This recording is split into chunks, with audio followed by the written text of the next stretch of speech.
And in this section, we're going to be discussing Real Madrid's shock defeat against Alaves. Steve, what is going on with Real Madrid strikers? Because it's nearly 7 hours now and they can't find the back of the net. Well, I said previously, Duncan, a few weeks ago, that Real Madrid really needs to go into the market for a top striker. Bale is not a top striker. He's an addition to a top striker, which can be very... He's a top addition to a top striker. Well, he's an addition to top striker, and which can be very lucrative in terms of goals. But Benzema, and he probably doesn't even know he's doing it.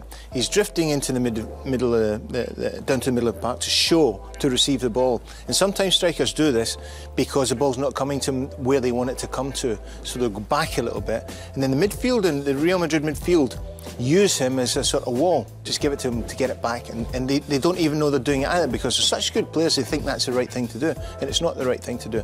The right thing to do is find a striker in a position where he can score a goal. So they're dragging him out, they're using for the wall, he's not getting back in, we're not getting any more goal support from the wide areas, and that's what's happening in that little section. So can Benzema become a goal-scoring number 9?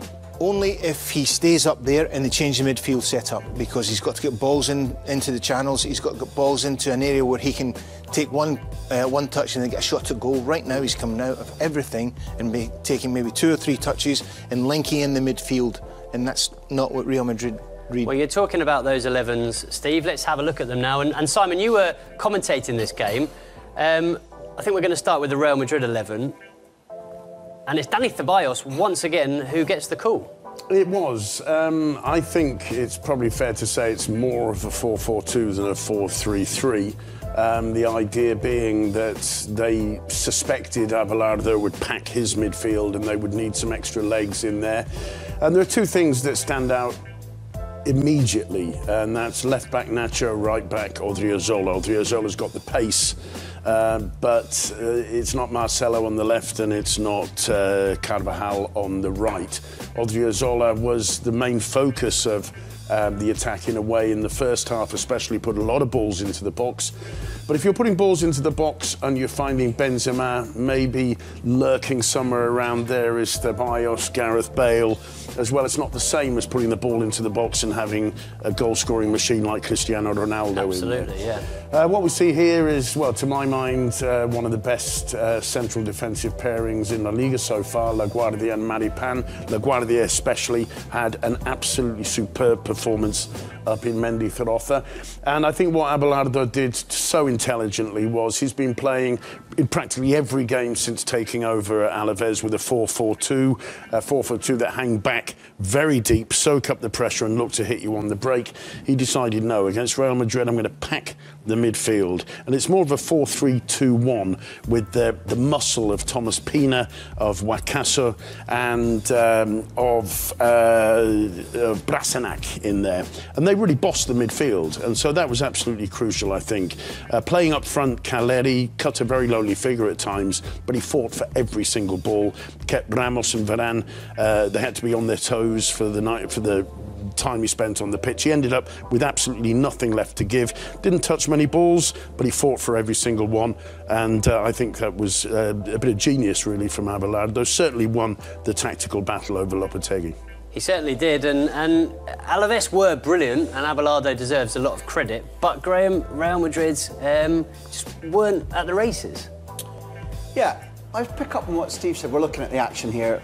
They had moments, but they looked flat. They looked uninspired.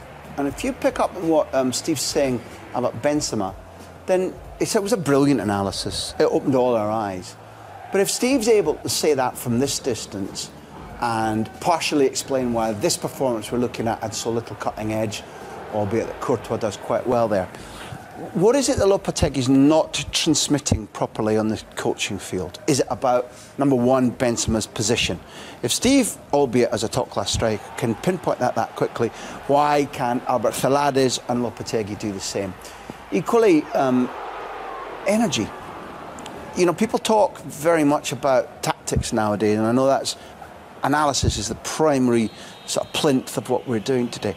But when you're working for a man day in, day out, he has to transmit energy, confidence, electricity, jauntiness sometimes. If anybody's seen any of that for the last few games for Real Madrid, then they've been watching different football from me.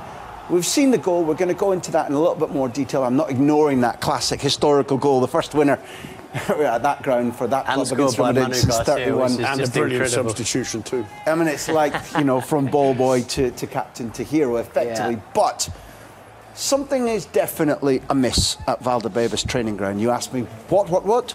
That's the first place you look. Rather than individuals, what's being taught and what's being transmitted on a daily basis. Well, let me ask Steve Archibald what as well, because is the blame for Julian Lopetegui? Is that the problem? Is it his coaching style? Is it his tactics? Is it his failure to motivate the team? Well, it's hard to say because we're not on the training ground, but the indications are that, and we understand that. And you can look at Atletico Madrid, you can look at Abelardo and his team, you can look at, we mentioned Alex Ferguson earlier. All comes from the training ground, repetition and the demand on the players and the mentality. Not just the mentality of going out there and work hard, but going out to work hard and do the right things and repeat doing the right thing in training and taking it onto the pitch. And practice makes perfect. Yes, of course, and it's true. And so if that's not happening, it's got to come from training pitch. The guy's the boss in the training pitch, the same boss on a Saturday, and that's Lopetegui. So it's got to come from the manager.